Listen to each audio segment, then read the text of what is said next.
Hey, am I on? I'm on. Hi, everybody.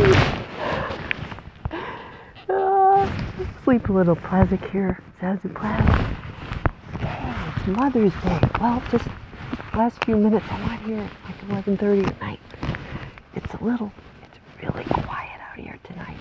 Hopefully you can see me. You can see me. Not too bright. Yeah, so, geez, I'm already, finally got out here tonight. Oh, it's so good.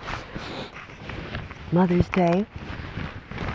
Zazoo Plazz report, May 14th, 2023. Mother's Day.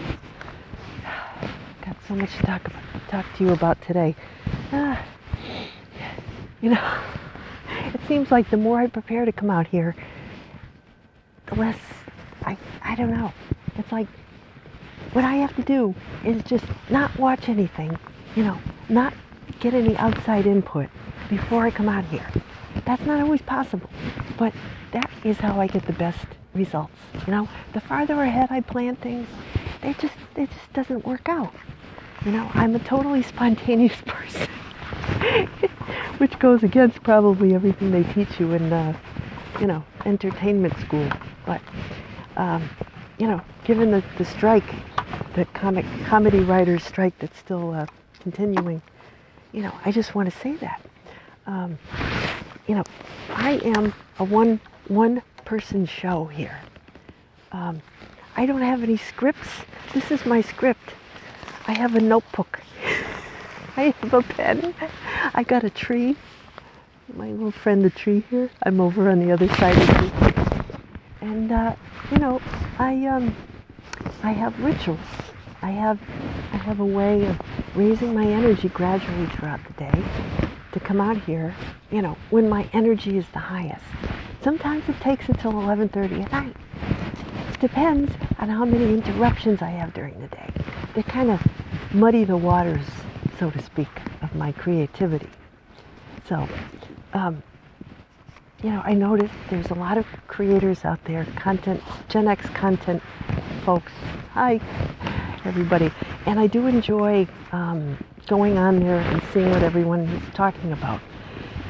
But at a certain point, I have to shut everything off and go to a quiet place, because that is where I get all my ideas, And usually every week, I do read. I read things like Khalil Gibran. I read the Bible. I read, Eastern philosophy. I read astrology. But I'm not. I think I look more to astrology to like my natal chart as to where when I was born.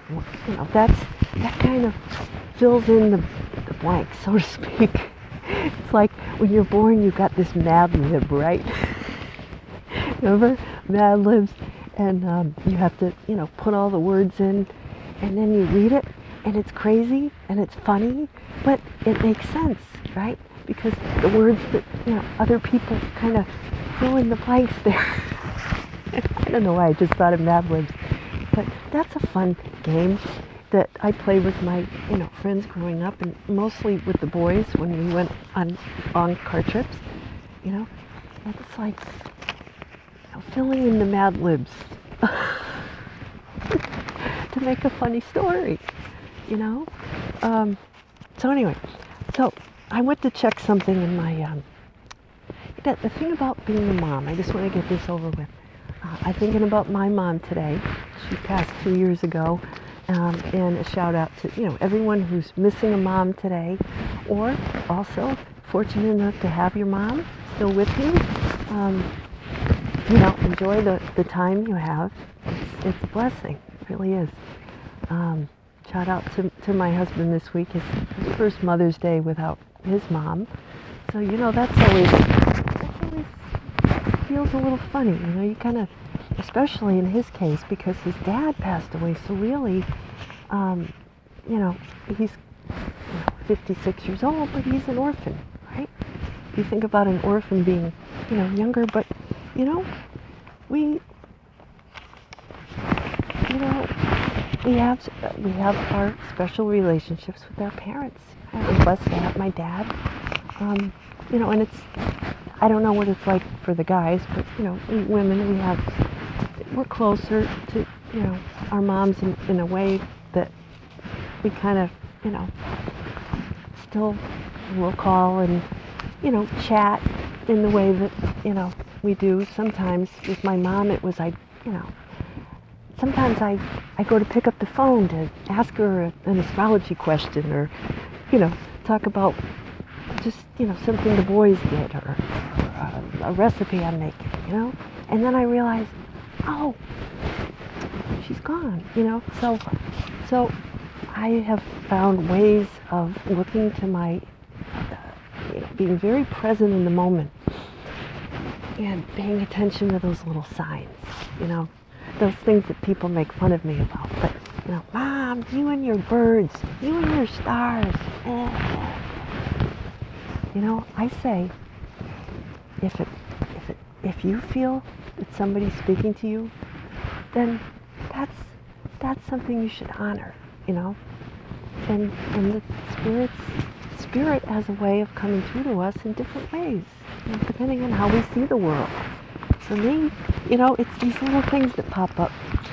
I was looking in my Zazoo Plazz book today, and the reason why is that I found out that there's a story in the book, right? It's called the Lollipop Ladies, and I talk about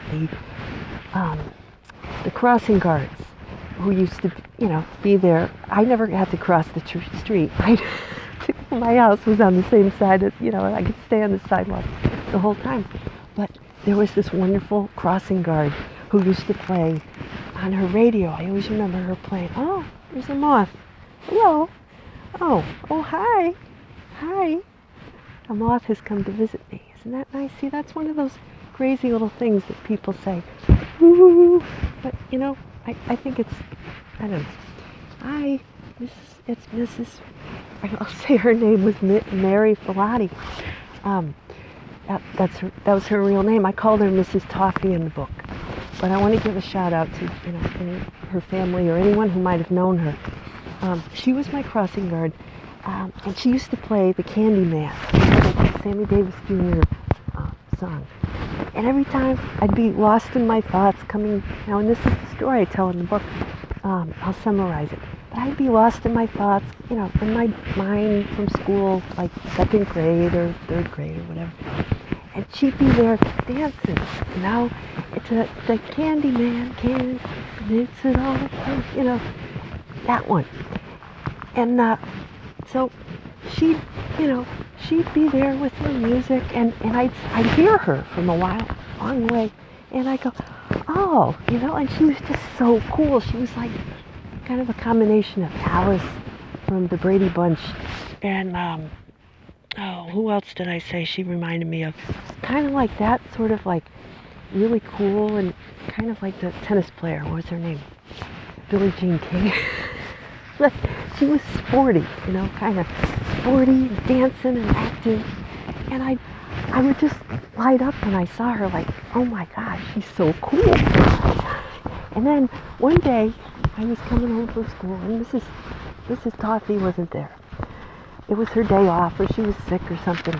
Because she always used to remember, like, she knew our names, she knew our birthdays. She would be like, yeah, one of those kind of very, very hip, very, like young, just cool. So there was this other lady who lived on the corner, and she was, club and motherly and stuff. And this one day, I didn't know Mrs. Toffee wasn't going to be there. So this lady comes running at me with her arms up. Oh, hi, sweetie. One of those. Oh, and I just froze. I was horrified. And I ran. I said, no, because, all I could think of was like when they put those really, I'd go to get my teeth cleaned, and back in those days, kids, remember, Gen Xers, remember this, they put cotton in your mouth, and they put this bubble gum crap. It was really gooey and sweet, and They would make me gag. They put the sweet stuff all over my teeth and shove cotton in my mouth. Like, you'd want to throw up. You'd want to just gag, right?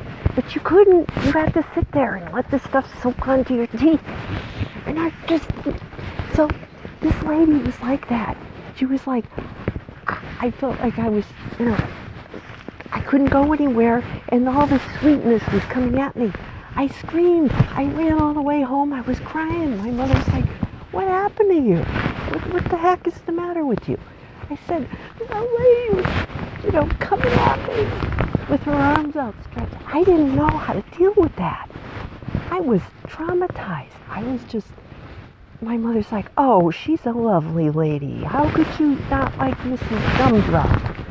I said, I don't know, but I wasn't used to people being, nurturing. Okay, so I'm going to put this out there, and maybe some of you could relate. My mother was not, I wasn't used to having motherly types in my life. Maybe my great-grandmother, but my grandmothers, they were tough French-Canadian women. My father's mother was born in South Dakota in a sod house. Like Little House on the Prairie, like when they went out to the prairie. She was born on the Sioux reservation in is it North Dakota, South Dakota? I always forget. I think it was South. Anyway, and then her mom died when my granny's mom died when she was like a teenager, and they were going to send her to the convent, with the other girls. She was the oldest, like, I don't know, whole big 7 kids, a brother and all sisters. She said, no, I'm not going to the convent. She basically hitchhiked her way back east to Providence, Rhode Island, went cleaning houses for some of those rich people. And that's where she met my grandfather. He was a violinist he was like making false teeth. I don't know what he was doing. He was in Providence. So that's how she met my grandfather and came back east. Her parents were French-Canadian, but American. I guess my grandfather was born, so my granny's husband, my grandpa, he was born in Quebec in 1899. But then he came down to Providence, and that's where he met my grandmother. So I come from tough women, tough mothers, right? I didn't know this I don't know, mushy, I couldn't deal with mushy. Overly affectionate people scare me. Women especially. So this is part of it. I meet women out there, and, if they treat me like crap, I'm like, I can deal with that. I can deal with you. When you start giving me all your, all the little heart huggy emojis and all this love and beloved and my sweetness and my sweet that. I feel like I'm back in the dentist chair with the stuff in my teeth. All right? So, but it doesn't mean that I don't, maybe it's a Gen X thing. Maybe it's just the Zazoo Plazz thing. I don't know. But when I come across things like this, in my book, my heart melts and I'm just mush. So somehow this is wound up, I put it as a bookmark. It says, see that? To Mom. To Mom. And somebody had drawn a little heart here, and it says, have a great Valentine's Day. With love, your son, Ben. And apparently he had stuck like a lollipop or something. He made a little hole. He made a little hole, and he had put like a lollipop in there. See, isn't that, I don't know if you could see that. Isn't that beautiful? And I had kept this, and so he's my oldest son. He's 22 now. He was home this weekend. Both of them were. So Ben gave me some of that, the special shower gel from the store that you go to at the mall. That you can buy it online now. But I gave him like 5 different suggestions of fragrances. He got me like Moonlight Path or something. because, Mom's always on the moonlight path here. And so I smell wonderful. But, and then he got me some white socks because I wear them to bed. But I don't like it. Sometimes they get all stretched out, Yeah. And then I don't like them because they have to be nice and crisp, the white socks. I get the kind like with my favorite brand, they have little smiley faces, but these are gold toe. They have like the different colors on the heel so you can match them all up. That is such a Pluto and Virgo generation. But anyway, so I got my little thing there. Somebody's cooking something. Ugh. Anyway, and then my other son, he went to Brooklyn yesterday. He went to see some kind of metal bands with his friends. And he comes back, he's got two black t-shirts with all kinds of, weird names, like I don't know.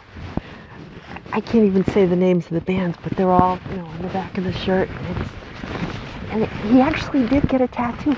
Kid, I saw it. It's on his ankle. It's like 4 black bars. I don't know what it means, but he actually got the tattoo.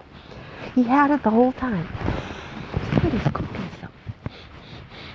What the heck is that? It smells like some kind of weird spice. Probably coming from the people over there. Oh. And then, so he had given me the incense, the little incense holder with the little sticks that you put, but then he took it.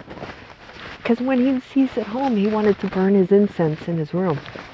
So he got me another, I said, get me another one of those little boats, for the incense. And some of the stuff that he uses, I said, oh, it smells like old lady perfume. What is it, frankincense or something? And I just, can't. But anyway, what was I talking about? Oh, yeah, so, yeah,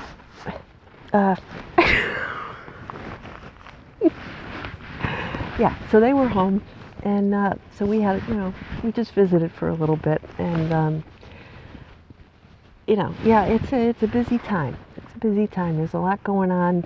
The younger one just came. He's back from school. I held my own.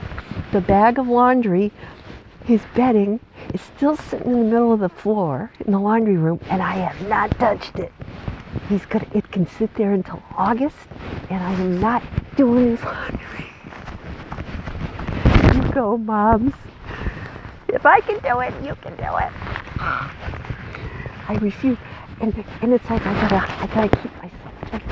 I must do laundry. No, you're not gonna do it. It's like thing. It's like my, my hand. It wants to go do everything for everybody. And my left hand's like, no. So anyway, I offer that to you. 6th Sunday of Easter, the reading, I said. Better to suffer. So the idea is, what you put out, you're going to get back. And so this is, this can apply to what goes on in social media these days, right? So when you're posting, right, if you always say good things and you always put out good, positive vibes, right, then you don't have to worry about something bad coming back at you, right? If you are out there and you're spreading negative stories, that stuff. If you're posting, do it. If you're doing it from a place of heart-centered, just enthusiasm, passion, that's great. As long as your intent is not to hurt other people or bring other people down, if your intent is to entertain, which is what I hope to do here, and share with you the things that I find interesting. And I'm also doing this for myself. I mean, I have to admit, I'm it's a little selfish here, but I find that this helps me. So it helps me, maybe something I say will enlighten you. If it does, I'd be so happy to hear from you. I'd be happy to hear your feedback. If you don't care to, if I'm not your cup of tea, that's fine too. You know, I'm going to keep doing this forever. So, because that's what I do. And, so that's basically the readings today. And I always check the readings. I don't adhere to any particular, I was raised Catholic. I have to admit, it's kind of hard to, sever those ties. And I'm not, and what I'm doing is using that as my base and building on it, Like I said last week, I'm kind of taking this and that, and I'm not forcing anything on anybody, But I do find the readings, I like to consider how they might originally have, the spirit in which they were originally made. Jesus's words, basically, be truthful, be honest, put it all out there, and then you don't have to worry about anybody else dragging you through the mud. If you're honest and truthful, what do you have to fear, right? And if people, if you're honest and loving, speak from the heart, and you're truthful, Jesus says, if people put you down for his sake, meaning if you're trying to, put out light in the world, you're trying to bring people to the light and share and bring good humor out there. If you're trying to heal and you only have good intentions, if other people come back at you, it's not going to stick. You're Teflon. When you go to cook, you got that spray, the Pam or whatever. I get the generic kind sometimes. It's like you take your imaginary can of light and you like connect it to your heart and fill it up, So you got your can of heart light, and you go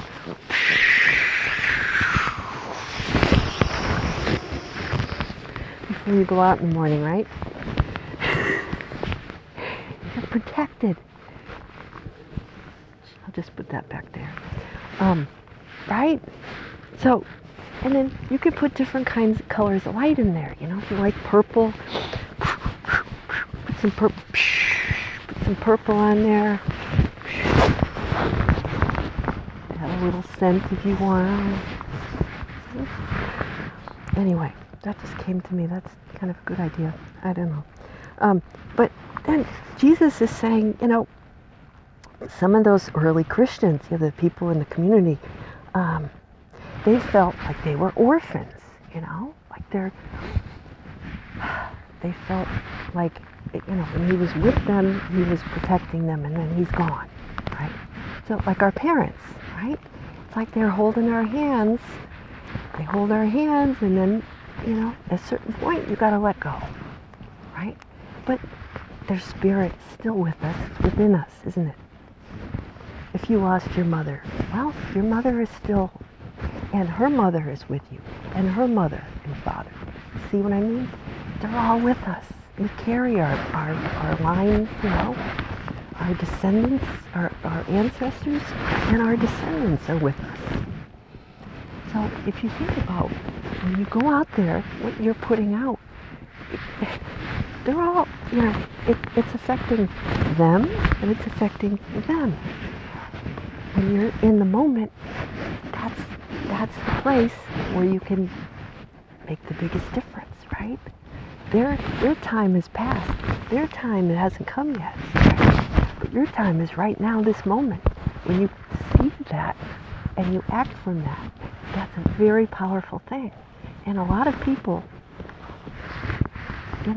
would have you not know how powerful you are. They would have you believe that you're weak, which is not the case. And I used to think that too. But I now know. So Jesus said, the Holy Spirit is coming to be with us, right?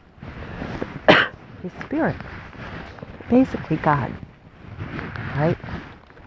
He came to say, okay, well, some stuff's going to go down here, but, I'm going to send somebody to be with you. And we can tune into that, right? It's all within us. So, when you act from a place of fear, when you act from a place of trying to keep up, with the Joneses, you're not utilizing, you're not piping, you're not drawing from that divine pipeline. See? You're going over here and you're going over there. It's a waste of energy. Anyway, so you say, when people ask you, people will say to me, as a mom, I am a very hopeful person. They'll say, what's with you? Okay, so, quickly, that's what I'm getting to. Song of the week.